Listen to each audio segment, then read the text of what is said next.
This is the Biology Unit 1 review. This is going to go over the answers on the study guide that you filled out.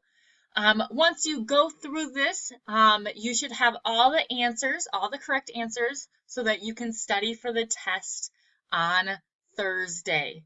So here is the answers. Starting with this, I just want to go through this. What is one thing that you plan to do to study for this test? That is besides getting these answers. What are you planning to do? Just think about that. Put that in your head and then follow through with that. Our goal for today is to get you to a point where you would be able to score above 70% on this test. So the first question deals with the scientific method and talking about what the definition of the scientific method is. What are these specific steps? So that the definition here for observations and asking questions. And here's what we have here. You can go ahead and pause this if I'm going too quickly. This gives you definitions and examples so that you can study off of this to help you.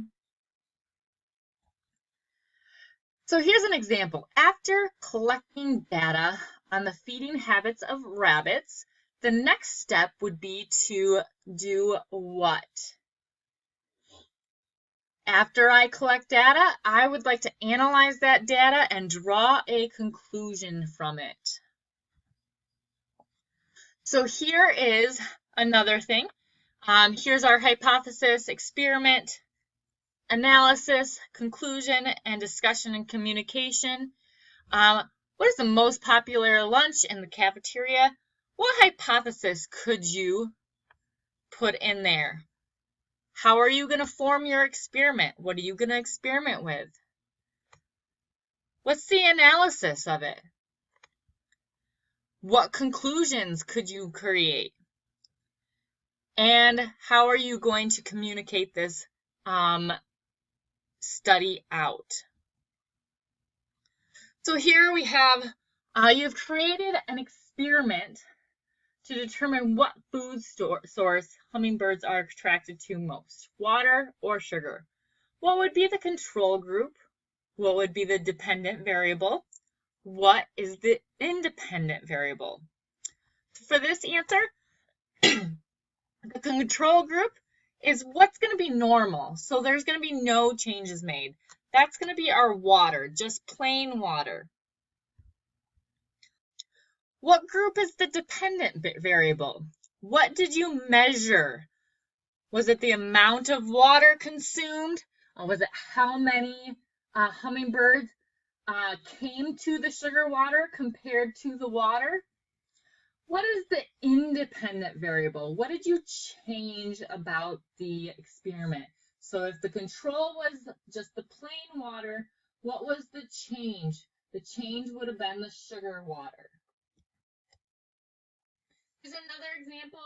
This is your question 2. You have created an experiment to determine what will make a plant grow larger, fertilizer or no fertilizer. What group would be the control group? The control group would be the plant without fertilizer. The possible dependent variables, because there's going to be a lot of them, what can we measure? We can measure any changes that are seen in the plant. So height, the leaves, the growth of the leaves, the flowers, how many flowers are on the plant, the thickness of the stem. So there's many possible dependent variables what we can measure. What is the independent variable? The independent variable would be the fertilizer. That is what we changed from the control group. List the levels of organization in a multicellular organism. So we're just talking about one specific organism here, multicellular. Here's the list from largest to smallest. It's going to go with organism, so human, to organ system. You're going to have your circulatory system. To organ, you're going to have your heart. To tissue, that's going to be the heart tissue.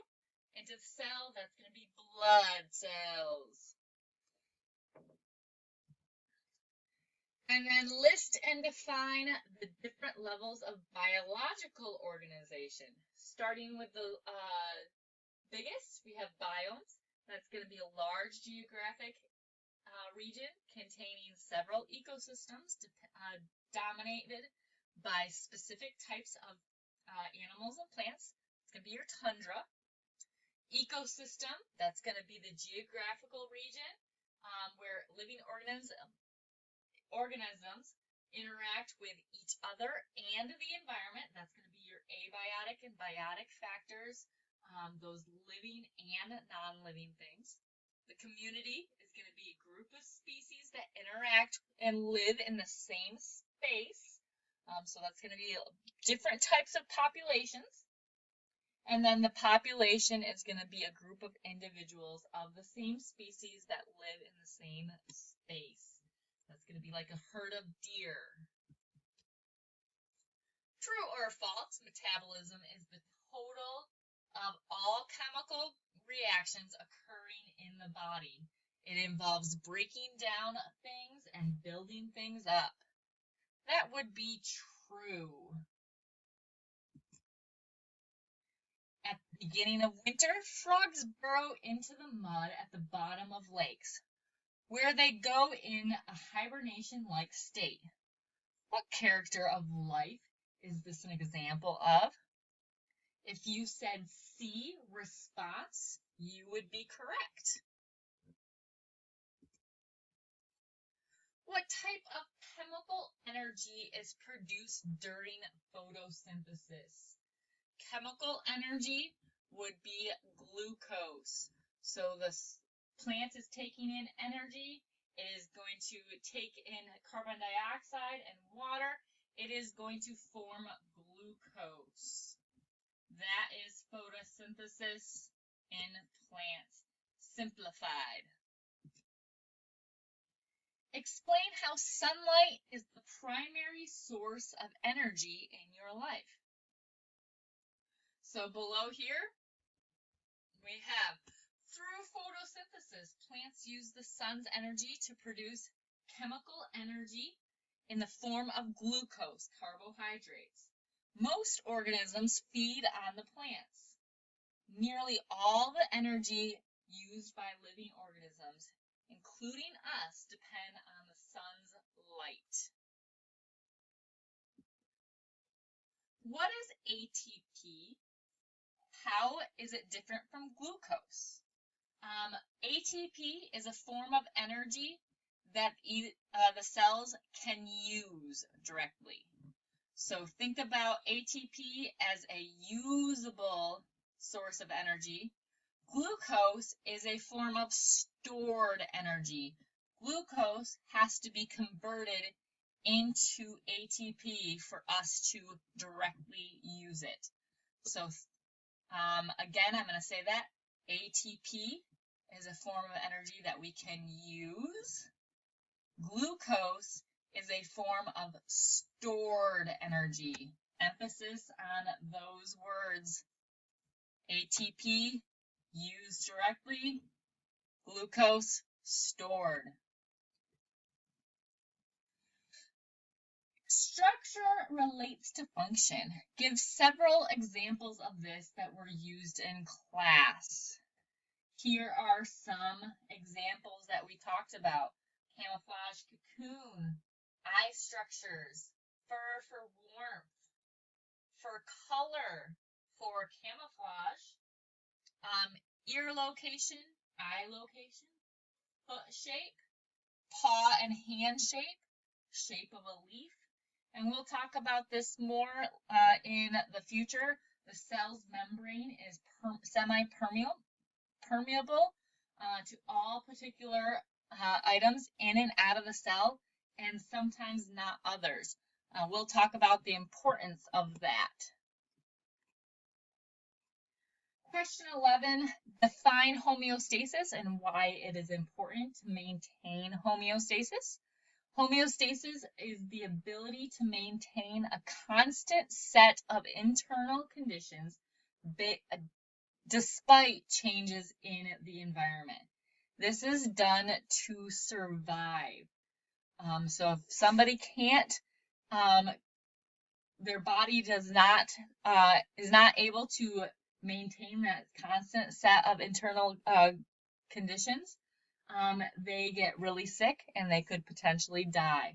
So homeostasis is very important. That would be like a set number for a pH, a set temperature. What is our response to the environment? Provide 2 examples. Here's a couple examples. Elephants flapping their ears to get cool. Dogs panting to get cool. Placing extra clothes on. So I'm going to get cold, start shivering, and I'm going to put some warmer layers on. Migrating based on weather.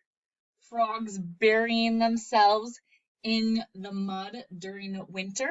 And we talked about stoma on leaves, opening and closing depending on the water in the atmosphere or in the environment. So hopefully you guys feel comfortable enough that you can study that study guide and you can take that test. And hopefully the goal is to score above 70%. If you have any questions, please contact me through email or you can call me. I would love to help you, but I can't answer questions if I don't know what those questions are. So please contact me. So you should be able to take the Unit 1 test. It is due by 11:59 p.m. And you should go study hard. Study like this kid is.